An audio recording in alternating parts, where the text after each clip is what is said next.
All right, everybody, before we get in today's video, we're going to announce a little giveaway, something we announced in the last video, but I want to let everybody know. I want to let everybody know at the beginning of the video how to get in on this one. All you have to do is subscribe. Once we hit 100 subscribers, we will be giving away an Onami Illustration Box Volume 1. Minty as... Let me grab this real quick. Let me give you a little eye test. This is the card we will be giving away once we hit 100 subscribers. So go ahead, hit that subscribe button. Let me know in the comments what you think. Do you want yourself an Onami? I know I would. Shit, I'd take about $100. But yeah, let me know. Just get subscribed. At 100 subscribers, we will be doing that giveaway. So go ahead and hit that subscribe button. Should you buy the new set of One Piece, OP-15, Adventure on Kami's Island?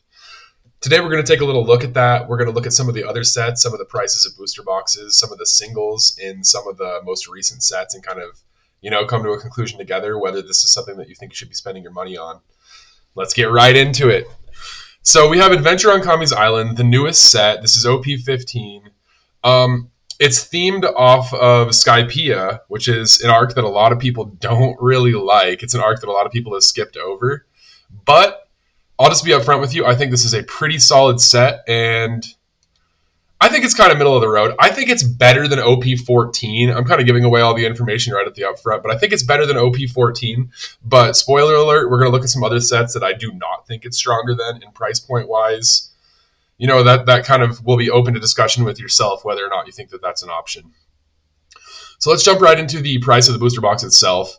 We're sitting at $250. We've seen a lot of fluctuation in the price of this booster box. It's had a lot of jumps up and down. This is extremely volatile.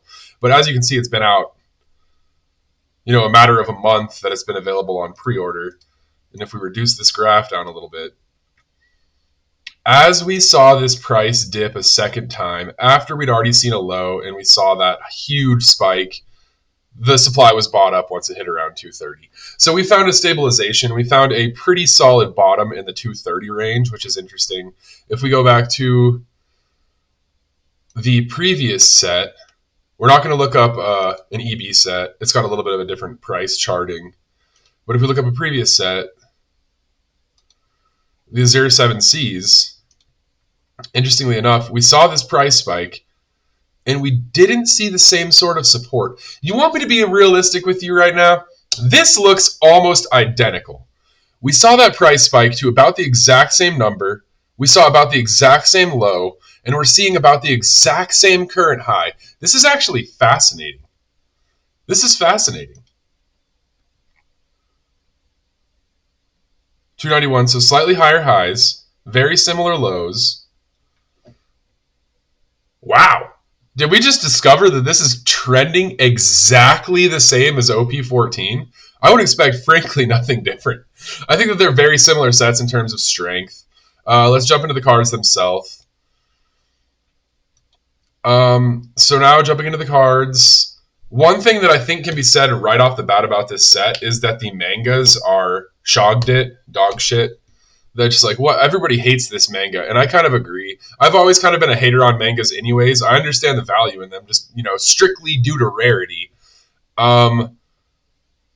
Yeah, this manga is not hitting. This manga is a little bit goofy.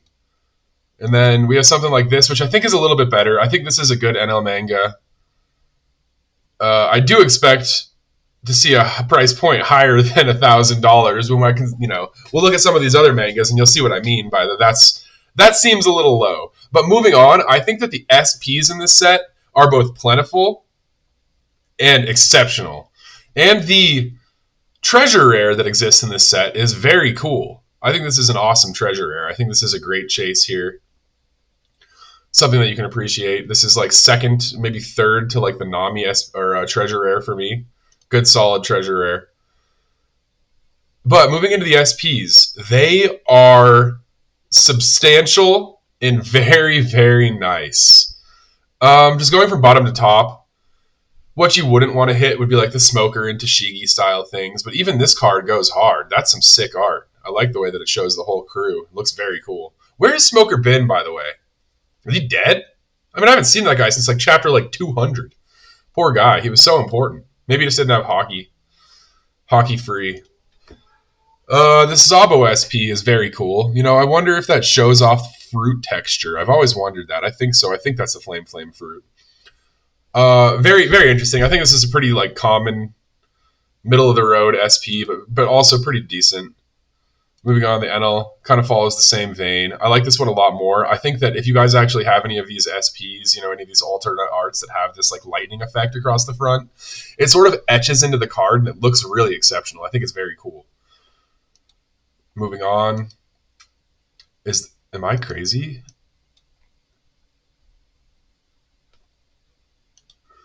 Okay, we're moving on to our second Zabo SP in this set. This set's been a little bit of an anomaly to me. I like looking at it. I think it's a cool set. I do think the SPs are strong, but why is there 2 Zabo SPs in this set? What is going on? The Fist from the Sky is pretty cool. I think that's a cool card.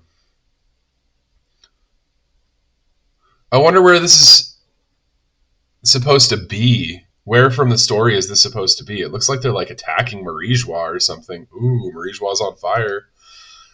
Okay, moving on, we got Trafalgar Law. I definitely think out of these artworks, this is the most powerful of all of them. It shows him, you know, activating Room. It looks very cool. Law is a desirable character. Pretty cool. Edward Newgate. I'm surprised that this has this total. I find that Edward Newgate cards look ridiculous.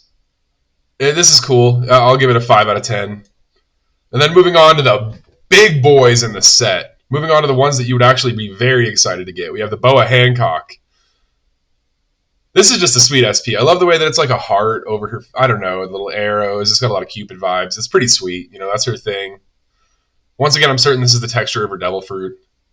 Even though this looks like similar texture to the one that we saw. I don't know. Maybe that's just a background texture. Either way. Now, here we go. This set is occupied by Monkey D. Luffy. There are tons of Luffy cards in this set, which I think is, you know, kind of like, this is our Luffy set. It's been a while, you know, since I've been collecting One Piece personally. I've watched the show for a long time. But since I've been collecting One Piece personally, we haven't really gotten a good Luffy set. And in my eyes, this is a good Luffy set minus manga. So that's kind of what I break this one down to. Not bad, sick card. I would be excited to pull that. That's an SP you can enjoy. And then the SP that tops the list is Zeus, which is a Nami card. I've heard this called Namichu, because if you look at Zeus here, he really, really, really resembles Pikachu. Like, he's got like the exact same facial structure and the red cheeks and everything. Electricity bolting off of him. So it's got Pikachu vibes, which is really cool. And if any card's got a nickname, I'll tell you this right now. If any card has its own nickname, that card is a chase card. That's a card that people care about, and that's a card that will transcend time. Like, let's think of Bubble Mew, or I guess I'm thinking more about like Pokemon. I can't really think of too many One Piece cards. I remember when we had the Gengar Nami, but I think that was one guy trying to peddle his, you know, snake oil kind of deal. But it is what it is. This card does have its own namesake. I do think that this is the best SP in the set by a good deal. I've seen it in person, and it looks unbelievable. Like, how did they make that lightning look like that kind of thing? The SPs take a significant step up from all of the other rarities, in my opinion. And then we talked about these mangas. Rough. And I want to just give you guys a comparison. So if I was to rank this set, I would give it a 7.5 out of 10. Based on the rarity, the strength of its SPs. I want a quick just glance over the alt arts and just kind of show you that they are a solid lineup. Like, we have Monkey D. Luffy. We have Rowanoa Zoro. A little Borsalino art. This looks like very cool artwork that sort of resembles the fight between Luffy and Borsalino in Egghead Island. Very, very cool fight. We got some NL showing up. More Luffy.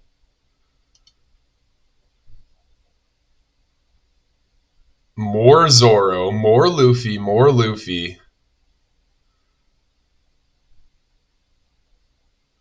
Yeah, I think we have Kobe fatigue after seeing this manga. I think this is a cool Kobe card. I think this is a very cool Kobe card and probably hold a higher value, but I do not think people like that manga. You know, you see this directly after that manga comes out, you'd be mad to get it.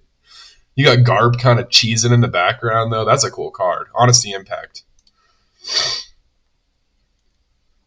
Yeah, we have good alt arts in the set. Good alt arts, great SPs. That's my opinion. Good alt arts, great SPs. And we're looking at a 7.5 rating. Let's go to a set that is significantly stronger and kind of just analyze what we can get out of it.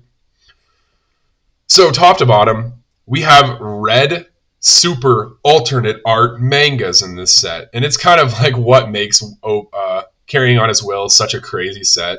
So just taking a step back, if we check out Carrying On His Will and we look at booster boxes, this set didn't come out a long time ago. It is not old, but it is liked. So we're talking pre-release started somewhere in August 18th at a low number, and this was prior to the boom. So it's understandable. I think you're seeing the booster boxes that come out now. They've already baked the price of the boom into them. So what you're seeing here is pre-boom numbers, but after this is completely, I think, organic. I think this is one of the strongest sets we've had in a very long time, or maybe the strongest set that's ever come out. So I thought that's why I would compare it to this one. This is kind of like, apples to oranges to some capacity. This is the strongest set versus what I think is the next middle of the road set, something that will just kind of fall to the wayside compared to something like Carrying On His Will. We're seeing after this correction, in my opinion, consolidation in a smart way. Consolidation in a market happens when you see the dumb money leave the market, and the money that still exists in that market, the collectors, the people that believe in it, they would invest into what they actually care about, what actually would attain, what actually would be evergreen and attain long-term value. So something like One Piece 13 or OP13, as we saw other sets kind of stagnate, whatever it might be, we just continue to see this boom and this consolidation at a very high value for such a new set. And we also saw a reprint. It affected at 0. I think this was the announcement of the reprint right here. That was its effect in total. So really strong, really expensive set. But why is it so strong? Going back over to the red mangas, the price point on these red mangas is absurd. Absolutely bonkers. $20. That's pretty funny. But then moving on beyond those, which, you could just look at them and tell that I actually think that these are way, way, way cooler. Like that, this is not nearly as cool to me. And obviously people value that accordingly. But it just looks significantly better with that red background. I don't know. I'm a manga hater. I'm a manga hater. It is what it is. You can't tell me that this manga has anything on the Beast quintuplet. These puppies were drawn by the artist of Jujutsu Kaisen, which is a very cool collab, Gege Akutami. He has only designed these cards. This is his only involvement. And that's so interesting to me that they did this, little celebrity collab. It's like my favorite collab in anything, honestly. I love both of those shows. If you've never watched Jujutsu Kaisen, stop what you're doing right now. Get a Crunchyroll membership. Get it together. Season 3 is a banger. Yup.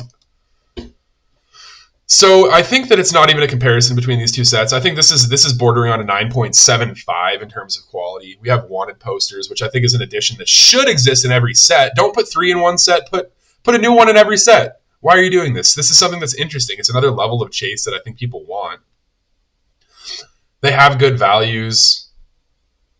They're cool. You have lots of different Luffy posters throughout the generations. You have all sorts of fodder to put inside there. It's not like that's going to be hard to kind of like populate sets with those. So I think that, having something like a wanted poster inside a set is just another level of chase that you probably want, even if you're not a huge fan. Solid set. I don't want to necessarily go through the SPs like I did the new set, but Carrying On His Will just dwarfs Adventure on Kami's Island. And then moving back, I want to just, look at the price charting of this. Is something we already checked out. A couple other sets I wanted to look at would be OP09, Emperors in the New World. This is another set that had really good price trending. And we just see this $529. I think the best thing that we can look at is probably... I'm checking these out too, by the way. If you know, you know. But I think the best comparison we can make is the Azure 7Cs. I think this is what we're looking at, boys. I think that we're looking at basically a repetition. We've seen it play out. We know what's going to happen. We're looking to stagnate, and that's okay. That is a good sign. In the future, we will see another boom to One Piece. It will happen. One Piece isn't going anywhere. The fan base isn't going anywhere. The anime is a banger. The manga's a banger.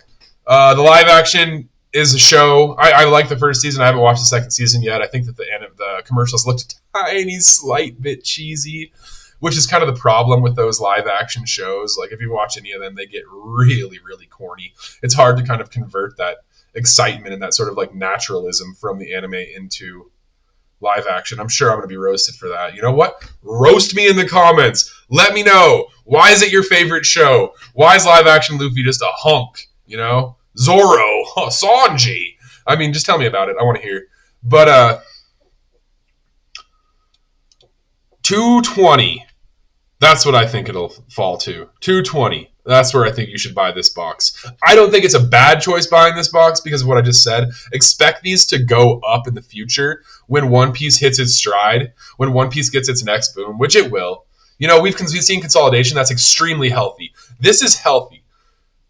This is healthy. That means people are only willing to sell at a certain price, and once it gets to a certain price, people are willing to buy, and that price is here.